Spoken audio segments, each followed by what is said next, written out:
Praise Lord. ദൈവനാമത്തിന് മഹത്വം ഉണ്ടാകട്ടെ. ഞങ്ങളുടെ ഈ ഒരു പോഡ്കാസ്റ്റ് വാച്ച് ചെയ്യുന്ന എല്ലാവരെയും യേശുക്രിസ്തുവിൻ്റെ നാമത്തിൽ ഞങ്ങൾ സ്വാഗതം ചെയ്യുകയാണ്. ഇന്നത്തെ കാലഘട്ടത്തിൽ വിശ്വാസികളായ നമുക്ക് ചില ബിബ്ലിക്കൽ ടോപ്പിക്സ് നമുക്കത് അറിയാമെങ്കിലും നമുക്കത് മറ്റുള്ളവരോട് എങ്ങനെ നമുക്കത് പറഞ്ഞു കൊടുക്കാം, അതെങ്ങനെ ആ ഒരു ടോപ്പിക്ക് സത്യമാണ്, നമ്മൾ വിശ്വസിക്കുന്ന ആ ഒരു കാര്യം സത്യമാണ് എന്നുള്ളത് മറ്റുള്ളവരോട് എങ്ങനെ നമുക്ക് പറഞ്ഞു കൊടുക്കാമെന്നത് ബൈബിൾ അടിസ്ഥാനത്തിൽ നമ്മളിന്ന് ചിന്തിക്കാൻ പോവുകയാണ്. നമ്മുടെ കൂടെ ഗസ്റ്റായിട്ട് ഇന്ന് വന്നിരിക്കുന്നത് new life assemblies of God Kumbanad ചർച്ചിൻ്റെ അസിസ്റ്റന്റ് പാസ്റ്ററും അതേപോലെ തന്നെ ഫെയ്ത്ത് തിയോളജിക്കൽ സെമിനാരി മണക്കാലയിലെ പ്രൊഫസറുമായിരിക്കുന്ന പ്രിയപ്പെട്ട ദൈവദാസൻ പാസ്റ്റർ ആൽബി തോമസ് ആണ്. പാസ്റ്ററെ, ഞങ്ങൾ ഈ പോഡ്കാസ്റ്റിലേക്ക് സ്വാഗതം ചെയ്യുന്നു. Thank you. പാസ്റ്റർ ആയിരിക്കുന്നതിൽ ഞങ്ങൾക്ക് വളരെ സന്തോഷമുണ്ട്. സോ പാസ്റ്ററെ, ഞങ്ങൾക്ക് ഫസ്റ്റ് ഞങ്ങൾ ചോദിക്കാൻ ആഗ്രഹിക്കുന്നത് പ്രീ ഡെസ്റ്റിനേഷൻ എന്നൊരു ടോപ്പിക്കിനെ പറ്റിയാണ്. അതായത് ഇരമ്യാ പ്രവചനം 1-ാം അധ്യായം 5-ാം വാക്യം നമ്മൾ വായിക്കുമ്പം അമ്മയുടെ ഉദരത്തിൽ ഉരുവാകുന്നതിന് മുമ്പേ ഞാൻ നിന്നെ കണ്ടിരിക്കുന്നു എന്ന് പറയുന്നുണ്ട്. സോ ദൈവം നമ്മളെ മുൻപേ ഇങ്ങനെ കണ്ടിട്ടുണ്ടെങ്കിൽ നമ്മുടെ ജീവിതം, അതായത് നമ്മുടെ ജീവിതത്തിൽ നടക്കുന്ന ഓരോ കാര്യങ്ങളും ടിൽ അവർ ഡെത്ത് അല്ലെങ്കിൽ കർത്താവിൻ്റെ വരവ് വരെ നമ്മുടെ ജീവിതത്തിൽ നടക്കുന്ന ഓരോ കാര്യങ്ങളും സ്ക്രിപ്റ്റഡ് ആണോ, ഒരു തിരക്കഥാ രീതിയിൽ ദൈവം അത് സ്ക്രിപ്റ്റഡ് ആക്കി വച്ചേക്കുവാണോ? അതുപോലെ തന്നെ ദൈവം നമ്മളെ മുന്നറിഞ്ഞിരിക്കുന്നു എന്ന് പറയുന്നുണ്ട്. അപ്പം കുറച്ചു പേരെ മാത്രം സ്വർഗത്തിലേക്ക് കൊണ്ടുപോവുകയും, അതായത് മുന്നറിഞ്ഞവരെ മാത്രം സ്വർഗത്തിൽ കൊണ്ടുപോവുകയും, അതായത് അതേപോലെ തന്നെ ബാക്കിയുള്ളവരെ നരകത്തിലേക്ക് കൊണ്ടുപോകും, അങ്ങനത്തെ ഒരു കൺസെപ്റ്റ് ആണോ? ഇവിടെ നാം മനസ്സിലാക്കേണ്ടത് ഇതൊക്കെ തിയോളജിക്കൽ ടേംസ് ആണ്, ദൈവശാസ്ത്രപരമായ പ്രയോഗങ്ങളാണ്.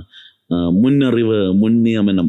മുന്നറിവ് എന്ന് പറഞ്ഞാൽ ഫോർ നോളജ്, മുൻനിയമനം എന്ന് പറഞ്ഞാൽ പ്രീ ഡെസ്റ്റിനേഷൻ.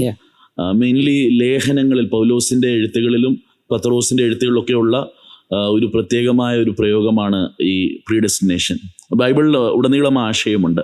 അപ്പോൾ സാധാരണ ഇതിനെ ഫ്രെയിം ചെയ്യുന്ന ഒരു വിധത്തിലാണ് ചോദ്യം ചോദിച്ചിരിക്കുന്നത്.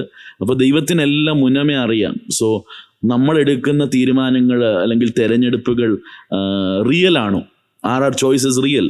സോ ഇതിൻ്റെ പല തിയോളജിക്കൽ ക്യാമ്പ്സ് ഉണ്ട്, അവിടേക്കൊന്നും ഞാൻ കടക്കുന്നില്ല. നമ്മൾ ബിബ്ലിക്കലായിട്ടുള്ള ഒരു ആൻസറിലേക്കാണ് വരുവാൻ ആഗ്രഹിക്കുന്നത്. അപ്പോൾ പ്രാരംഭത്തിൽ തന്നെ ഞാൻ പറയാം, pre destination is A doctrine of the Bible. ദൈവവചനത്തിൽ ഒരു ഉപദേശമാണ്.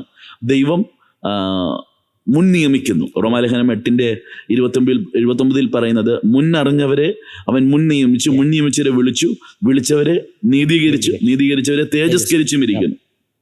അപ്പോൾ ദൈവത്തെക്കുറിച്ചുള്ള ബൈബിൾ വെളിപ്പാടെന്ന് പറയുന്നത്, ദൈവം സർവജ്ഞാനി എന്ന് പറയുമ്പോൾ എല്ലാം അറിയുന്നു എന്ന് മാത്രമല്ല, ആരംഭത്തിൽ തന്നെ അവസാനം അറിയുന്നു. അപ്പോൾ ദൈവത്തിന് അറിവുണ്ട് നാളെ എന്താകും, അല്ലെങ്കിൽ ഈ ഹിസ്റ്ററി എങ്ങോട്ടാണ് ഹെഡ് ചെയ്യുന്നതെന്നും. ഇതിൻ്റെ ഫുൾ ടൈം ലൈൻ ബൈബിളിൽ തന്നെ നമുക്ക് തന്നിട്ടുണ്ട്. ഉൽപ്പത്തി മുതൽ വെളിപ്പാട് വരെ ക്രിയേഷൻ, ഫോൾ, റിഡംഷൻ, റെസ്റ്റോറേഷൻ, സൃഷ്ടിപ്പ്, മനുഷ്യൻ്റെ വീഴ്ച, വീണ്ടെടുപ്പ്, അവസാനം ഇതിൻ്റെ സമാപനം. അപ്പോൾ ദൈവത്തിൻ്റെ ആ ഒരു everything is going according to the divine time table. അപ്പോൾ ദൈവം എല്ലാം അറിയുന്നു. In the cosmic level, individual ലെവലിൽ ദൈവം നമ്മളെ അറിയുന്നു. ജനനത്തിന് മുൻപേ നമ്മളെ അറിഞ്ഞു. യെരമ്യാവിൻ്റെ കാര്യം പ്രിയ സഹോദരൻ കോട്ട് ചെയ്തതുപോലെ അമ്മയുടെ ഉദരത്തിൽ, അല്ലെങ്കിൽ എഫേസ്യർ 1:3 പറഞ്ഞ ലോകസ്ഥാപനത്തിൻ്റെ മുൻപ് തന്നെ എന്ന് മാത്രമല്ല, സങ്കീർത്തനം 139 പറയുന്നത് നിയമിക്കപ്പെട്ട നാളുകളൊക്കെയും അവിടുത്തെ പുസ്തകത്തിലുണ്ട്. ഇപ്പോൾ കോസ്മിക് ലെവലിലും ഇൻഡിവിജ്വൽ ലെവലിലും ദൈവം ഹി നോസ് ദ ഫ്യൂച്ചർ. ദൈവത്തിന് ഫ്യൂച്ചർ അറിയത്തില്ലെന്ന് പറയുന്ന വലിയൊരു സ്കൂൾ ഓഫ് തോട്ട് ഉണ്ട്, ഓപ്പൺ തീസ് എന്ന് പറയും. അതൊക്കെ ഔട്ട് ഓഫ് ദ ബൈബിളാണ്. ബൈബിൾ വിശ്വസിക്കുന്നവരാൾ അംഗീകരിച്ചേ പറ്റത്തുള്ളൂ ദൈവത്തിന് ഫ്യൂച്ചർ അറിയാം.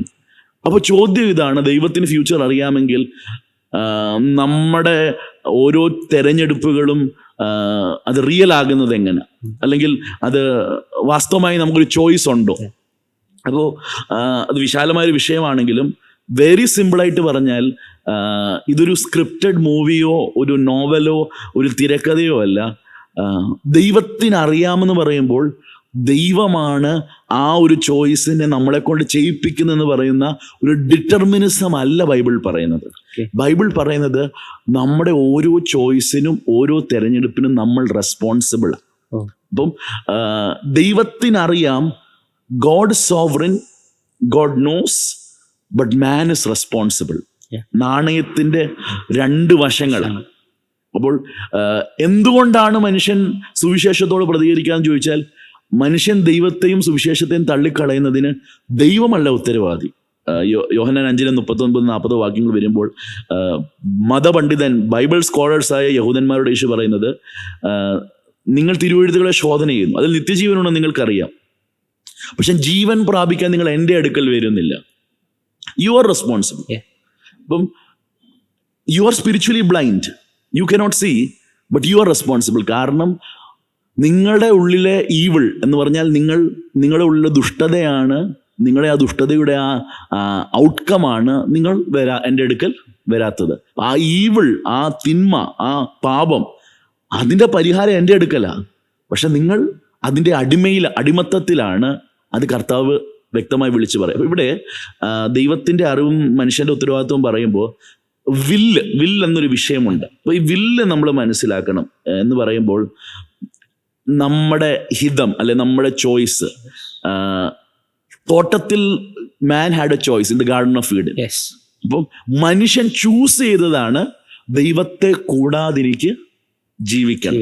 അപ്പോൾ അവിടുത്തെ ചോയ്സ് എന്ന് പറഞ്ഞാൽ ആ തെരഞ്ഞെടുപ്പ് അവരുടെ ഉള്ളിൽ ഉണ്ടായ ആ ഒരു താല്പര്യം ദൈവത്തെ വിട്ടുള്ളൊരു ജീവിതത്തിലേക്കായിരുന്നു, ഇൻഡിപെൻഡൻ്റ് ആയിട്ടുള്ള ലൈഫിലേക്കാണ്. അതിൽ നിന്നാണ് പാപം ആരംഭിക്കുന്നത്. പാപം നിമിത്തം മനുഷ്യന്റെ വില്ല് കറപ്റ്റഡായി, മനുഷ്യന്റെ ഇഷ്ടം എന്ത് ചെയ്തു? കറപ്റ്റഡായി. അപ്പോൾ ഉദാഹരണം, ഒരു ടെസ്റ്റ് കേസ് എടുത്താൽ ജൂഡസ് ചെയ്ത കാര്യങ്ങൾ ദൈവം ജൂഡസിനെ കൊണ്ട് ചെയ്യിപ്പിച്ചതല്ല.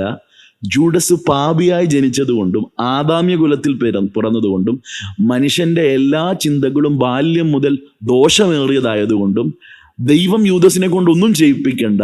യൂദസ് സ്വതവേ തിന്മ എന്ത് ചെയ്യും? തെരഞ്ഞെടുക്കും. അപ്പം ആ ചോയ്സ് ഒരു കറപ്റ്റഡ് വില്ലിൽ നിന്നാണ് വരുന്നത്.